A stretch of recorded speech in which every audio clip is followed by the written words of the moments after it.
Dear student, आज हम व्यापारिक संगठन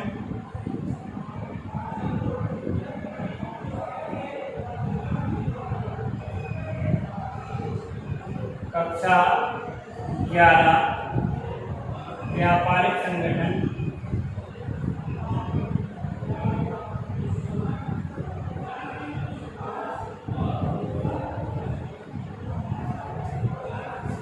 एवं पत्र व्यवहार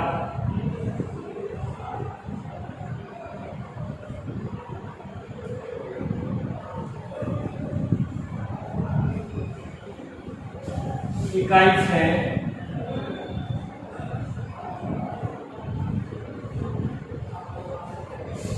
साझेदारी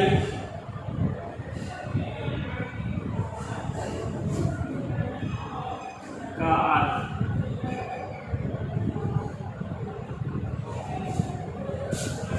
साझेदारी दो या दो से अधिक व्यक्ति मिलकर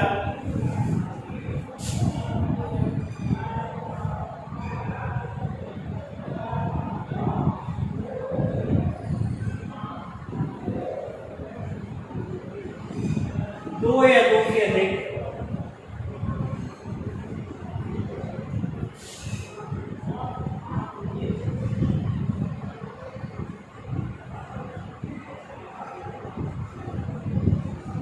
व्यक्ति मिलकर आपसी सहयोग से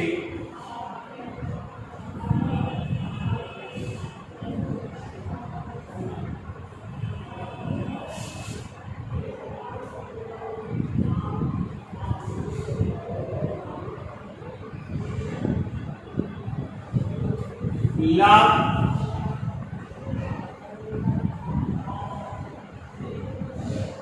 कमाने के उद्देश्य से व्यापार करते हैं, तो ऐसा व्यापार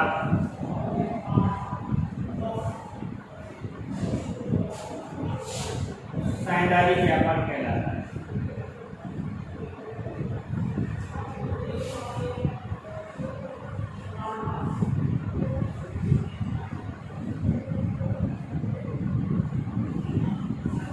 साझेदारी व्यापार एक ऐसा व्यापार है जहां दो व्यक्ति मिलकर आपसी सहयोग के द्वारा लाभ कमाने के उद्देश्य से कोई व्यापार का संचालन करते हैं, या लाभ कमाते उस व्यापार से लाभ कमाते हैं, या उनमें से कोई एक के द्वारा या सभी के द्वारा व्यापार के संचालन करने से जो भी लाभ अर्जित किया जाता है, तो ऐसे व्यापार को साझेदारी व्यापार के नाम से जाना जाता है।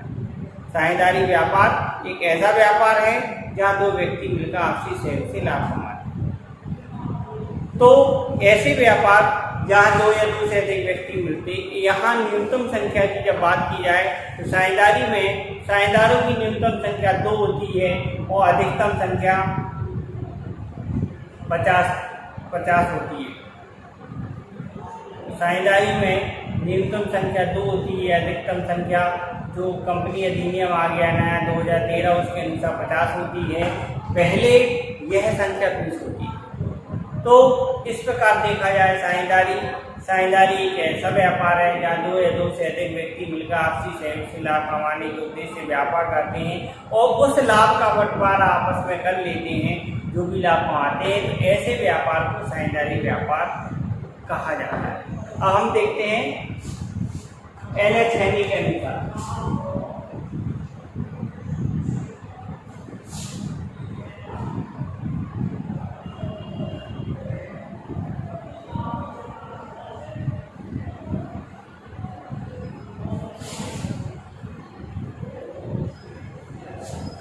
एलएच हेनी के अनुसार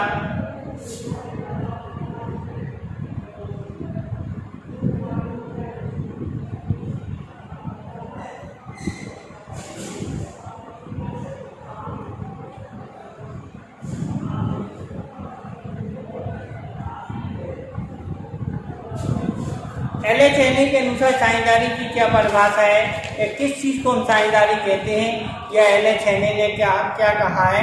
तो साझेदारी उन व्यक्तियों के मध्य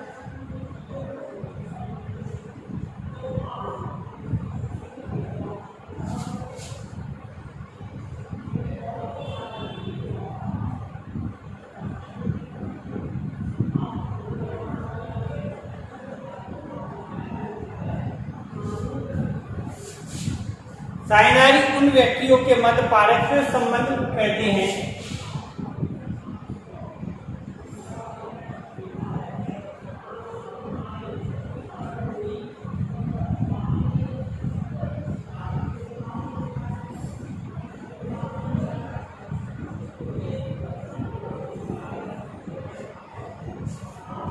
जिन्होंने एक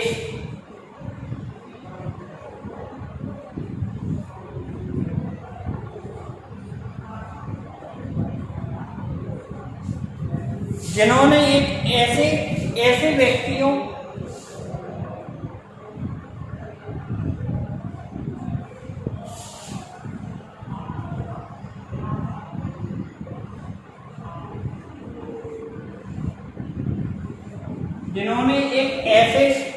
साझेदारी उन व्यक्तियों के मध्य पारस्परिक संबंधों को कहते हैं जिन्होंने एक ऐसे व्यक्तियों को लाभ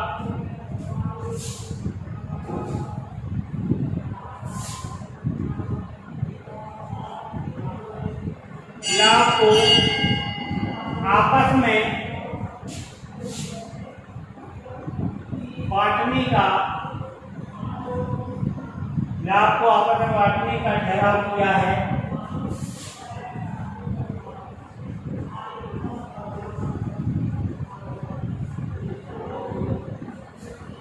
जिन्होंने एक ऐसे व्यक्तियों को लाभ को आपस में बांटने का ठहराव किया है जिसे वे सब अथवा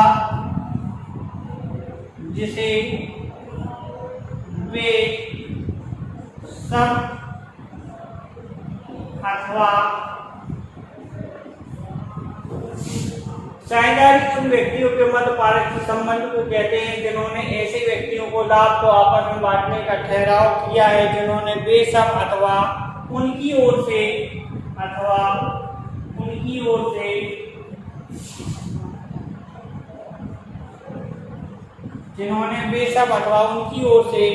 कार्य करते हुए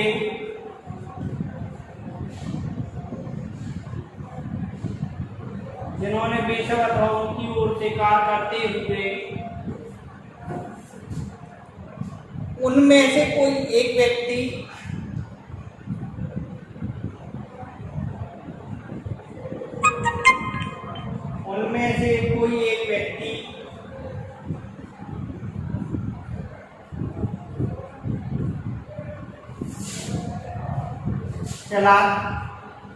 व्यापार संगठन चलाता हो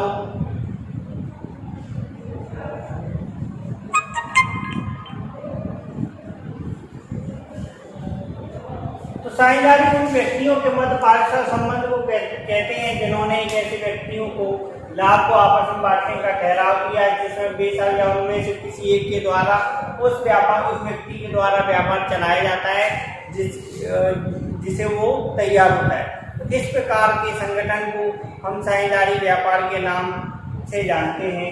साझेदारी व्यापार उन व्यक्तियों के मध्य पारस्परिक संबंध को कहते हैं जिन्होंने एक व्यक्ति से या एक ऐसे व्यक्तियों को लाभ को आपस में बांटने का ठहराव किया है जिसे वे सब मिलकर या उनमें से किसी एक व्यक्ति के द्वारा जो भी कार्य करते हुए व्यापार चलाता है और लाभ कमाता है और आपस में बांट देता है। इस प्रकार के किए गए कार्य को हम व्यापारिक संगठन के नाम से, साझेदारी के नाम से जानते हैं। तो साझेदारी में, व्यापारिक संगठन में साझेदारी का आशय इस बात से लगाया जाता है कि जो लोग व्यक्ति आपस में मिलकर कोई कार्य करते हैं उससे लाभ कमाते हैं, उस लाभ कमाने को आपस में बांट लेते हैं। उनमें से जो व्यापार है किसी एक के द्वारा व्यापार चलाया जा रहा या सभी के द्वारा व्यापार चलाया, इन सभी कंडीशन में जो भी कार्य किया जाता है वह साझेदारी व्यापार के अंतर्गत आता है। अब हम ये देखते हैं साझेदारी की कौन कौन सी विशेषता है।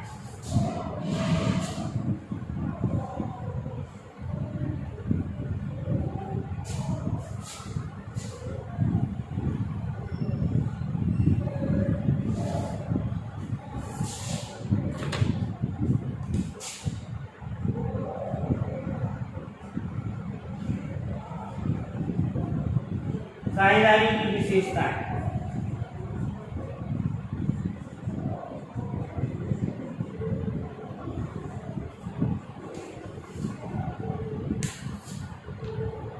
साझेदारी की विशेषता दो या दो से अधिक व्यक्ति मिलकर, जब दो या दो से अधिक व्यक्ति मिलकर आपसी सहयोग के द्वारा कोई लाभ कमाने के उद्देश्य से व्यापार करते हैं तो इस प्रकार किया गया व्यापार साझेदारी व्यापार है।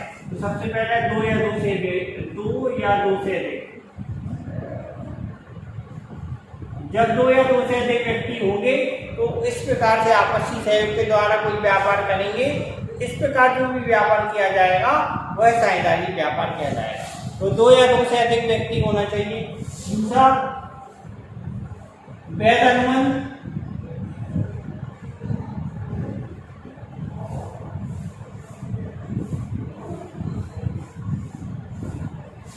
वैध अनुबंध, जो भी व्यक्ति व्यापार कर रहे हैं उन व्यक्तियों के मध्य वैध अनुबंध का होना अति आवश्यक है। यानी जो भी व्यक्तियों के द्वारा व्यापार किया जा रहा है उनके द्वारा जो भी व्यापार किया जा रहा वह हमारा जो उनके आपसी सहयोग के द्वारा अनुबंध किया जा रहा। जब दो व्यक्ति आपस में कांटेक्ट करते हैं और व्यापार करते हैं तो ऐसा उन व्यक्तियों के द्वारा आपसी सहमति जो होती है उस सहमति को अनुबंध के अंतर्गत रखा जाता है। और ऐसा अनुबंध वैध होना चाहिए, कॉन्ट्रैक्ट अधिनियम के अंतर्गत वैध होना चाहिए। जब तक साझेदारी में अनुबंध वैध नहीं होगा वह उसे हम साझेदारी की कैटेगरी में नहीं रखेंगे। तीसरा है वैध व्यापार।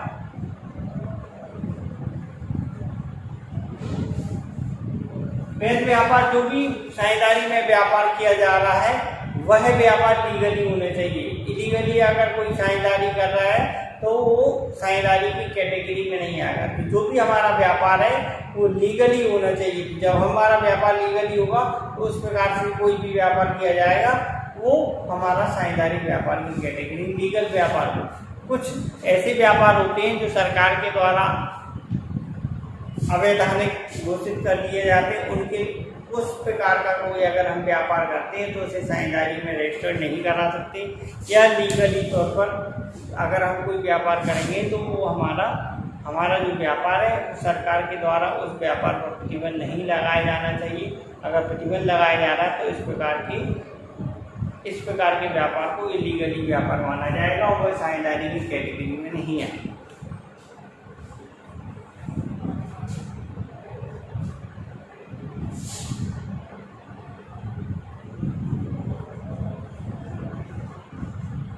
उद्देश्य लाभ कमाना। हमारा साझेदारी व्यापार का उद्देश्य होना चाहिए कि जो साझेदारी आपसी सहयोग के द्वारा व्यापार कर रहे हैं उनके द्वारा जो व्यापार किया जा रहा है वो आपसी सहयोग के द्वारा आपस में लाभानी जो भी कमाएंगे उसका बंटवारा किया जाना चाहिए। तो कोई भी साझेदारी व्यापार है इस उद्देश्य से किया जाए कि जिसका उद्देश्य लाभ कमाना होना चाहिए। अगर हम कोई हानि के लिए व्यापार करेंगे तो ऐसे व्यापार को साझेदारी नहीं। तो हमारा साझेदारी का मुख्य उद्देश्य ये होना चाहिए कि आप लाभ कमाना होना चाहिए।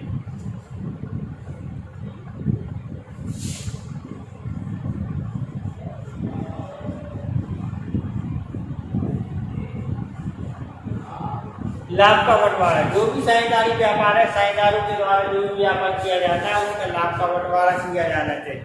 जितने भी साझेदार हैं अगर साझेदारी फंड से कोई लाभ हो रहा है तो उनका जो भी अनुपात का रेशियो उस रेशियो में आपस में उनके द्वारा बंटवारा किया जाना चाहिए। वो लाभ का हिस्से का बंटवारा हो जाएगा तो साझेदारी को सभी समस्त साझेदारों को लाभ का आपसी में बंटवारा हो जाएगा। ऐसे व्यापार को साझेदारी व्यापार की कैटेगरी में रखते हैं।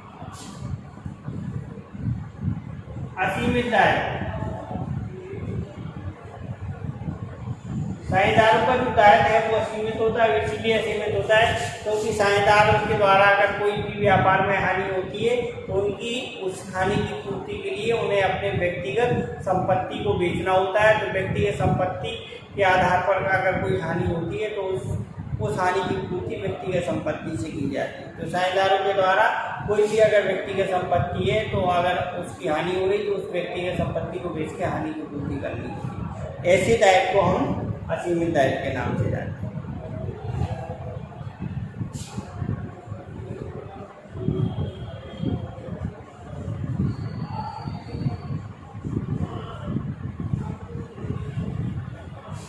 साझेदारी के द्वारा पारस्परिक एजेंसी के रूप में कार्य किया जाता है। जो साझेदारी, जितने भी साझेदार होते हैं, साझेदार अपने आप को एजेंट के हिसाब से कार्य करते हैं, इसलिए साझेदारों के द्वारा जो भी कार्य किया जाएगा पारस्परिक एजेंसी के रूप में काम करते हैं।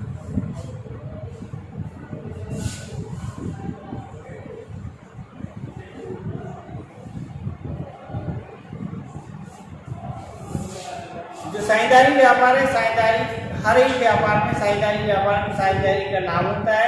उस साझेदारी का नाम निश्चित नाम होना चाहिए। उसके नाम में इलीगली नाम नहीं होने चाहिए, किसी दूसरे से मिलता जुलता नहीं होना चाहिए, सरकारी नियमों का पालन करके उस नाम का रजिस्ट्रेशन होना चाहिए, उस नाम का पूरा उसका गलत मैसेज नहीं होना चाहिए। तो इस प्रकार के व्यापार उसका एक नाम निश्चित होना चाहिए साझेदारी का।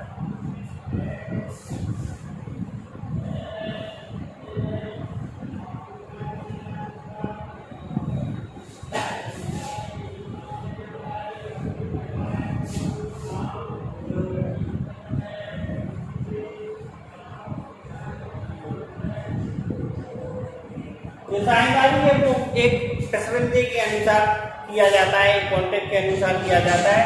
तो पारस्परिक प्रतिबंध होना चाहिए, आपसी सहयोग सहमति से ऐसा होना चाहिए, अनुबंध होना चाहिए। ऐसा नहीं होना चाहिए कि उनका मतभेद हो। तो अत्यंत सद्भावना और पारस्परिक सहयोग के आधार पर इसका प्रतिबंध होना चाहिए।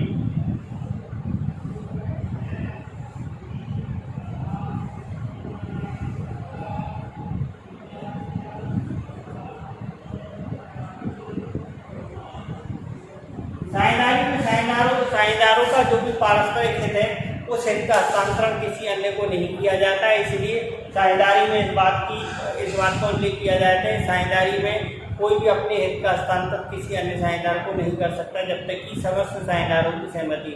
तो समस्त साझेदारों की सहमति के बिना वह अपने हित का हस्तांतरण किसी अन्य को नहीं कर सकता है। तो आज हमने साझेदारी का आशय, साझेदारी की परिभाषा और साझेदारी की विशेषताओं को समझा है। नेक्स्ट टॉपिक में इसके आगे समझेंगे। धन्यवाद।